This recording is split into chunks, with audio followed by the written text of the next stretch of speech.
C'est parti pour Enjeu Patrimoine où nous répondons chaque jour à une grande question liée à la gestion de votre patrimoine. Aujourd'hui, quel avenir pour la notation ESG? Quel avenir, car de plus en plus de voix s'élèvent et doutent de son efficacité.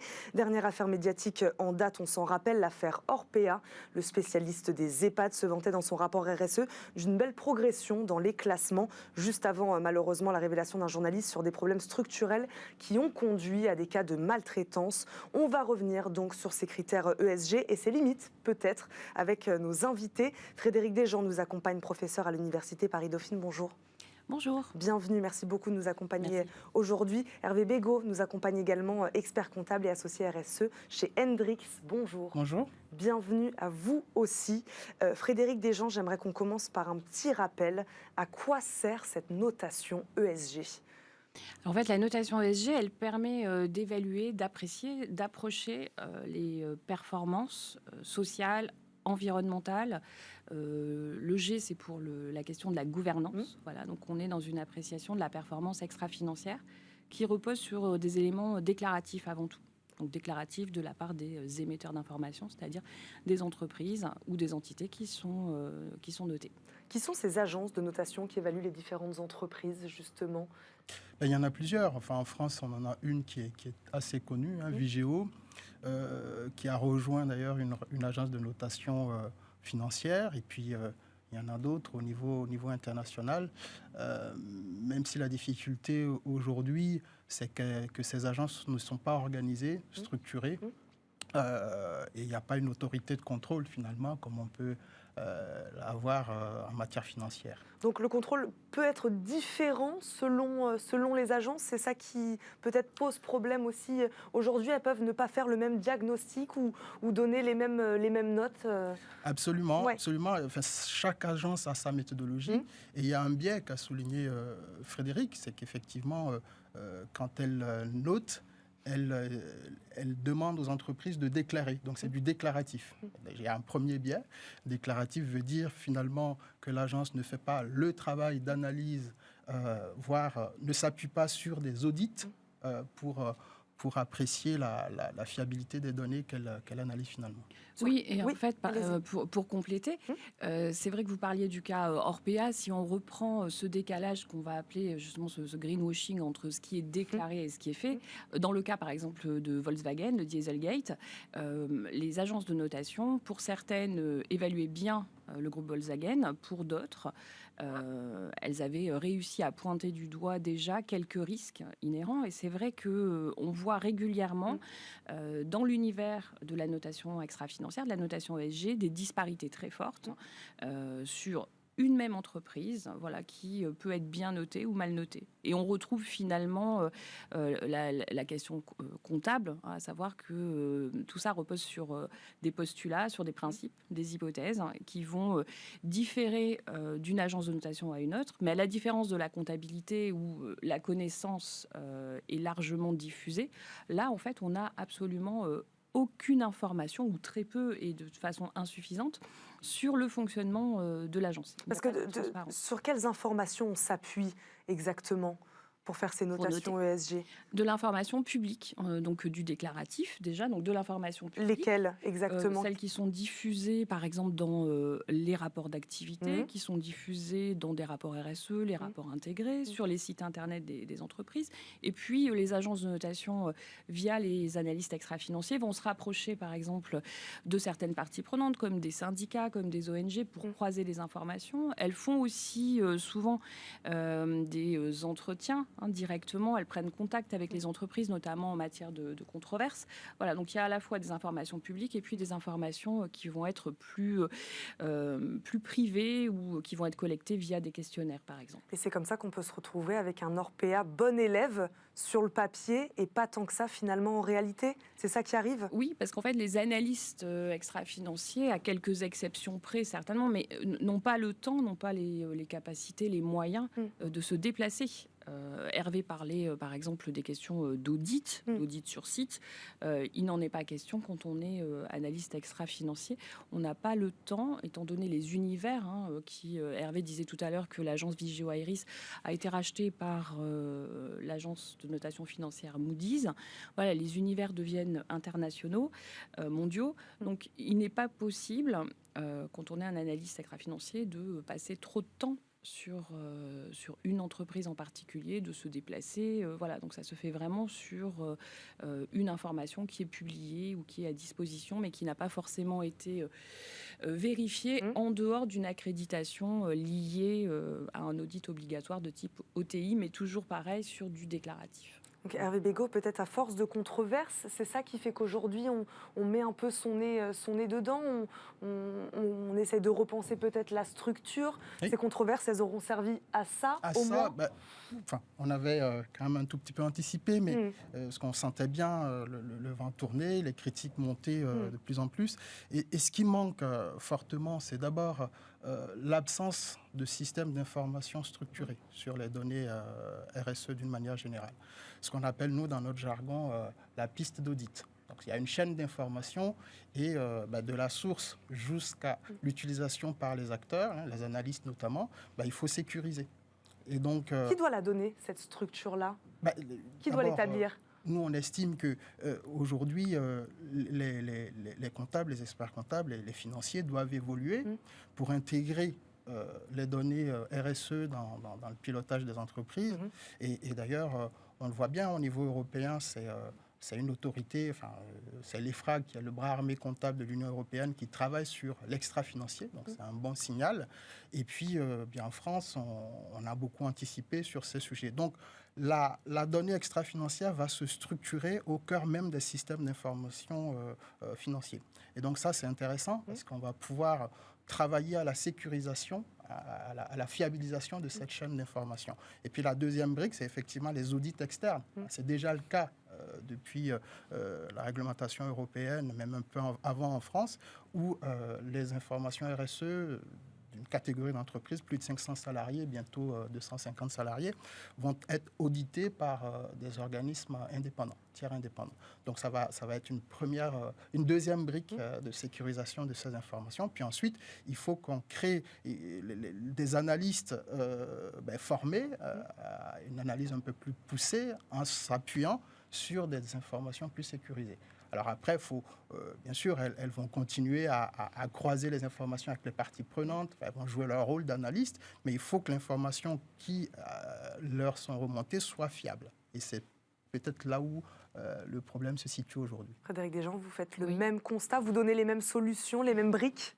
En fait, c'est vrai que la question de la transparence, de l'absence de fondement à la méthodologie de ces agences, elle avait déjà été pointée du doigt à de nombreuses reprises dans les travaux académiques. Et aujourd'hui, on voit que, par exemple, l'autorité des marchés financiers en Europe prend des positions beaucoup plus claires après un appel à contribution relayé auprès des différents acteurs de la notation ESG.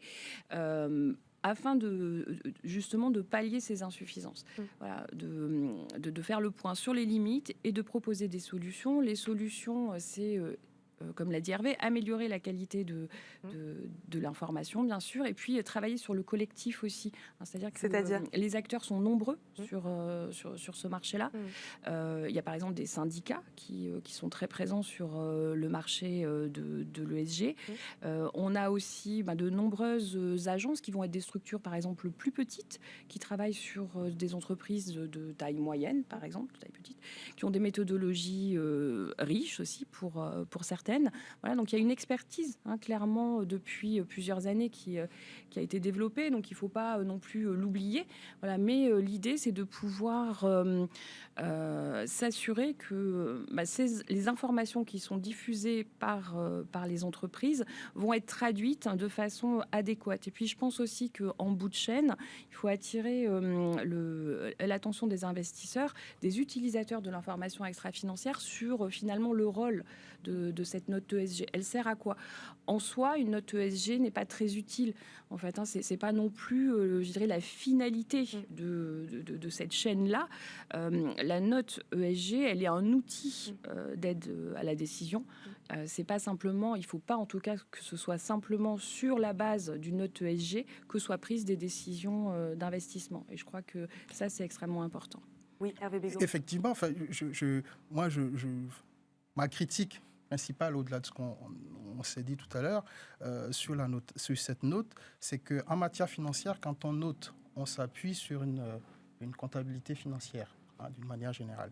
En matière extra-financière, on l'a dit, malheureusement, les comptabilités ne sont pas structurées. Nous, ce qu'on dit, c'est qu'il faut essayer de prendre au sérieux cette note. Il faut elle ait la même robustesse qu'en matière financière. Donc, parce qu'on parle quand même de choses sérieuses. Quand on parle d'ORPEA, c'est des éléments qui touchent à notre quotidien, à nos vies, à des questions environnementales et des questions sociales. Donc, il faut y mettre de la rigueur. Et donc, cette note doit avoir ce degré, ce même niveau d'importance qu'en matière financière.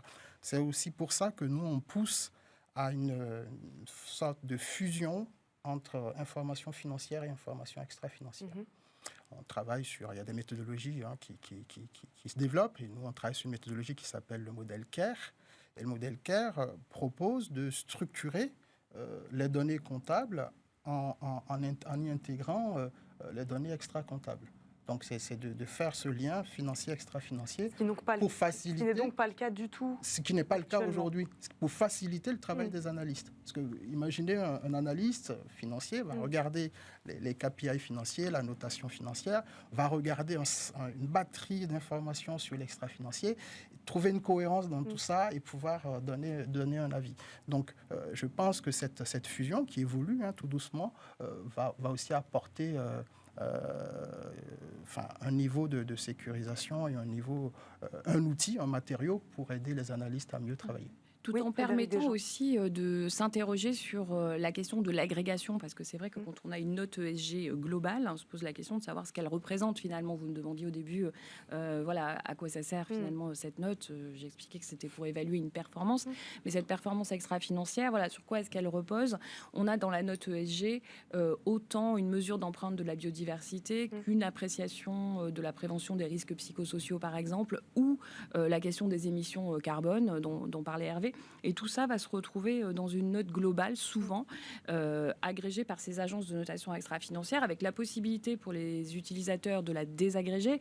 Mais comme on peut le voir souvent dans la pratique, ce sont ces notes globales qui sont utilisées. Et en tout cas, il nous semble que... une des premières étapes, c'est de se poser la question vraiment de la signification de cette note. Est-ce qu'on peut réellement travailler avec ces systèmes d'agrégation, d'où la question de l'intégration derrière du financier et de l'extra-financier qui permettrait de mieux comprendre comment les différents éléments de l'extra-financier peuvent contribuer, on pourrait dire, à l'activité même de l'organisation. J'ai une question qui me vient. Les autres outils, type label ISR par exemple, est-ce que ce sont des outils qui, selon vous, sont plus efficaces aujourd'hui, dans la manière dont ils ont été pensés, dans la méthodologie, dans les informations qu'on y met et qu'on en retire plus efficaces, moins efficaces? Alors, je dirais qu'ils sont sur un niveau différent parce que le label ISR va permettre de certifier, de donner un label aux fonds d'investissement de type socialement responsable, donc qui investissent avec des critères autres que des critères extra-financiers. Et ce label va attester dans certains process, Hervé parlait de toute une chaîne, donc dans certains process, dans la sélection des informations et dans la sélection des entreprises.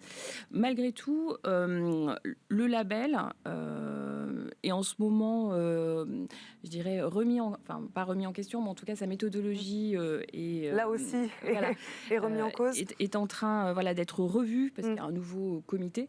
Il y avait un rapport en décembre 2020 de l'Inspection générale des finances qui avait montré pas mal de limites sur l'utilisation même qui était faite derrière de ce label.